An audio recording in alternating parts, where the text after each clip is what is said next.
ఒసారడో ప్రాంతంలో ఒక అమ్మాయికి పెళ్లి చూపులు జరిగినాయట.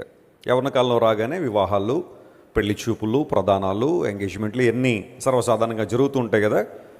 పెళ్లి చూపులు జరిగాయి.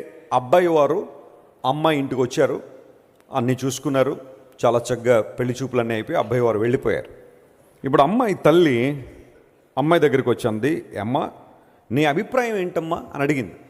అబ్బాయి మీద నీ ఒపీనియన్ ఏంటి, నీ అభిప్రాయం ఏంటి అని అంటే అమ్మాయి చెప్పింది, మమ్మీ నాకు అన్నీ బాగా నచ్చాయి. అతని ఉద్యోగం నచ్చింది, అతని యొక్క పర్సనాలిటీ నచ్చింది, అతని మాటలు బాగున్నాయి, ఆ తర్వాత అతని శాలరీ కూడా బాగుందని చెప్పారు కదా, అన్నీ బాగున్నాయమ్మా, కానీ ఒక్క విషయమే బాగాలేదంది.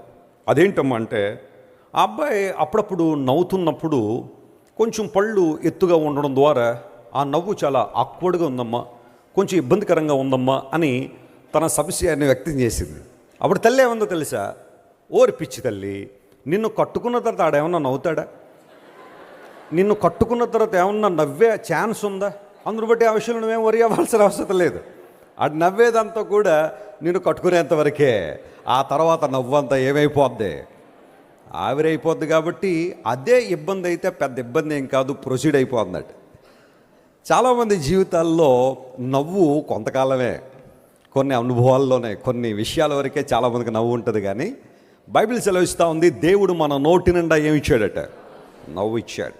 ఈ నవ్వు అనేది లోకానుసారమైన నవ్వు కాదు, కానీ హృదయంలో సంతోషం ఉన్నప్పుడు, హృదయంలో ఆనందం ఉన్నప్పుడు అది మన ముఖంలో వెలుగుచ్చే ఒక ఎమోషన్ కదా.